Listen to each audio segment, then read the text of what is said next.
Welcome to the Crawcast. I'm your host, George Krawczak, and today I'm going to be going over why John Cena's heel turn still does not make sense. It really felt like this. Keep in mind, this only after his promo on Raw, so there's obviously still more to come, and they could potentially rewrite things. But right now, his heel turn really doesn't make sense. So we have to look at the two instances of him turning heel: the promo on Raw and the Elimination Chamber incident. And if you like this type of content, make sure to hit that subscribe button like it owes you money. So, first, at Elimination Chamber. So this is what they set up, is he made some sort of deal with The Rock and maybe Travis Scott, but right now I'm just going to ignore Travis Scott. I'm going to pretend he doesn't exist because we don't know what he's looking like for the future, if he's going to be part of this group or not. So John Cena made some sort of deal with The Rock in exchange for something that we do not know about just yet. And so he sold his soul to The Rock. And that's the story, is The Rock offered John Cena something, John Cena accepted the agreement, and now John Cena's the villain and teaming up with The Rock against Cody Rhodes. So that's the story of Elimination Chamber. And then you look over at Raw, and the story is John Cena is sick of being booed because he put so much hard work into his career and his character, and he has always done the right thing, and half the fans hated him for it. And so he didn't mention The Rock. Again, he didn't mention Travis Scott, but who cares about Travis Scott? And overall, he just hated being disrespected and not treated like a human being.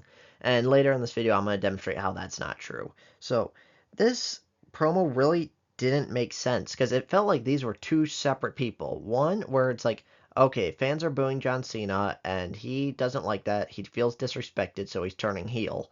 And then the other one is he made an agreement with The Rock, so that's why he's turned heel.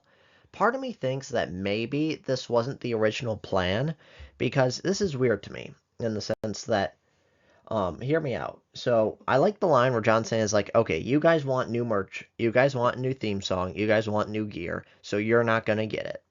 So part of me says, okay, that's a good heel tactic because you are selling a lot of John Cena retirement tour merch, and those are best sellers, and you want to keep that up.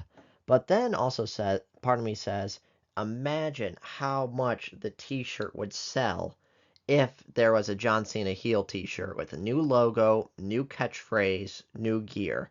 And so part of me says, I don't think WWE was prepared for that. I heard rumors that this heel turn was originally planned for WrestleMania. And so I think maybe they planned it for WrestleMania. And I think maybe The Rock just kind of got involved and moved it to Elimination Chamber unceremoniously. Because, again, why is there no heel merch? Why are we effectively pretending like every single thing is exactly the same, even though John Cena is a heel now? I just don't think that makes sense on a marketing standpoint. I don't think it makes sense on a monetary standpoint. And like I said, with the speech he had, with no mentioning of The Rock or anything like that, to me that says, okay, they didn't really plan for this Raw of him turning heel just yet. And that's why they needed to come up with a new excuse of why he needed to turn heel. And then I also saw some people saying that, like, oh, as a huge heel move, he should announce he's not retiring. And I just think that's also a bad business practice. They should definitely not do that because keep in mind, they're selling tickets at exorbitant prices based on the back of this will be the last time this crowd ever sees John Cena again.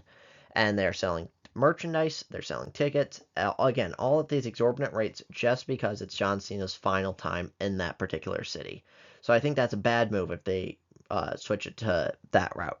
So now I'm going to explain why his heel turn doesn't make sense. So keep in mind, he put a lot of hard work and energy into his entire career, and half the fans kept booing him the entire time. So that is why he finally snapped and turned heel because of how horrible the fans treated him. Well, now we need to look at when this time started versus when it ended. So when he was the mid-card guy, the Dr. Thugonomics character, overall he's getting cheered pretty loudly. Okay, he was a pretty popular fan favorite. And then we really have to look at when his time on the top started and when his time on the top ended. So his time being the face, being the top guy in the WWE, started April 3rd, 2005, when he beat JBL at WrestleMania 21. that was really when Cena became the top guy, the top face of the company. And that was controversial at the time, and half the fans booed him. Not necessarily because it was Cena, but because I think this WWE is built on respect, and the business is built on respect. And I think a lot of people didn't see him as the best wrestler, and they saw him as just the guy Vince McMahon picked out to be the face of the company. And so a lot of fans lost a little bit of respect for him over there. Kind of like explained why in, I believe it was 2007, Vince McMahon picked Bobby Lashley to be the next top guy. Didn't work out because fans are like, no, he's not the best wrestler. And then Roman Reigns, 2015, it didn't work because fans are like, we do not believe he's the best wrestler. We just believe that he is Vince McMahon's guy. And I think that really hurt him because if you look at Raw at the time, the people who John Cena was feuding with right after he won the title were people like Chris Jericho, people like Shawn Michaels, people like Kurt Angle, people like Edge, where you had these top tier wrestlers that no one's arguing that people like Kurt Angle and Shawn Michaels are not the best wrestlers in the world, and Cena just wasn't at their level at that time. And so I think a lot of fans were like, okay, we are turned off by this because you claim to be that this guy is the best wrestler. This guy's at the top of the company. And at that point, he was still newer in the business because keep in mind, he didn't work at the indies. He was brought up through the developmental program. And after a couple of years of being a mid card guy, all of a sudden was just elevated to the main event without like necessarily proving that he was the best wrestler that deserved to be the top main event guy. So I think that's why he got all those split reactions because again, it's all about respect. It's about the guys who worked the indies, who worked their way up. And I think a lot of people cared more about the people who are good at wrestling as opposed to the, just the, hey, we're going to force you to like this guy. That's how I think it was. I think it was the absence of choice where instead of the fans saying, okay, we believe this is the top guy and we want this guy to be the top guy, it was Vince McMahon saying, no, you believe this guy's the top guy and you are going to say he's the top guy regardless you want it or not.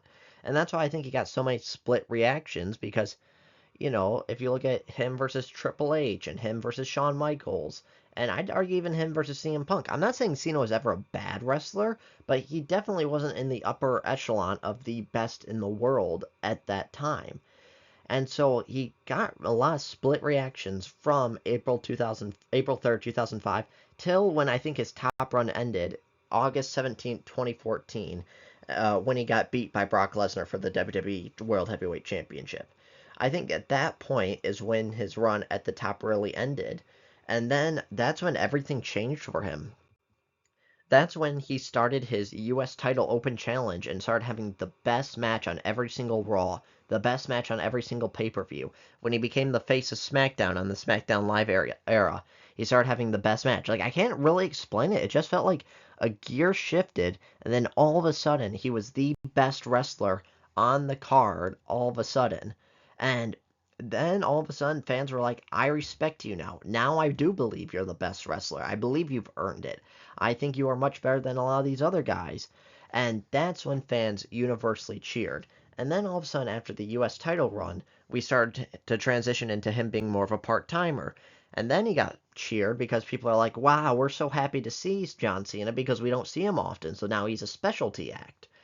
And so it is weird to me when I pointed that out, whereas August 17th, 2014 is when fans, I would say, stopped booing John Cena.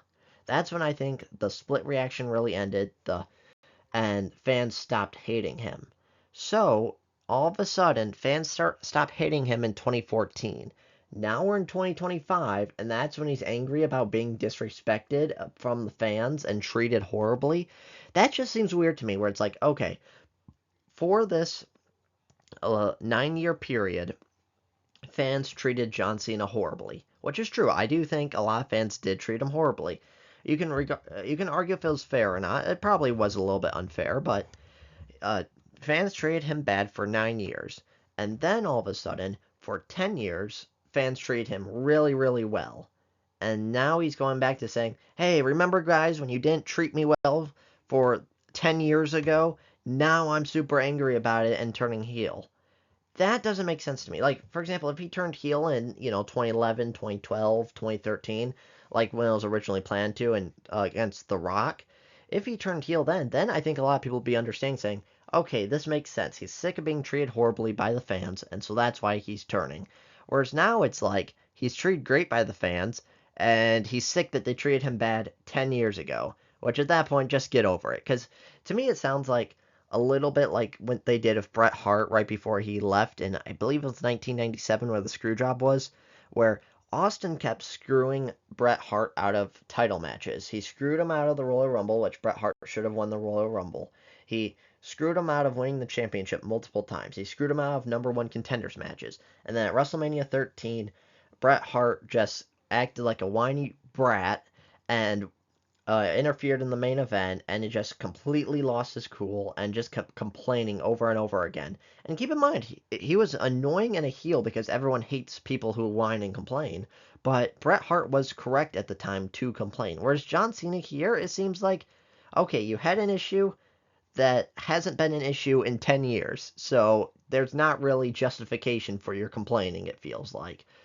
And so overall, I do think they have plenty of time to turn this around and to connect it with The Rock. It does get me curious. Maybe they're rewriting history and kind of going to pretend like, no, John Cena never sold his soul to The Rock. John Cena and The Rock were never a team. We're just going to have John Cena versus Cody Rhodes on his own and not have The Rock be there. They could be rewrite history like that, but I just don't think his heel turn, as of right now, makes sense at all whatsoever. But let me know your thoughts in the comments below. If you like this type of content, make sure to hit that subscribe button like it owes you money, and I'll see you on the next one.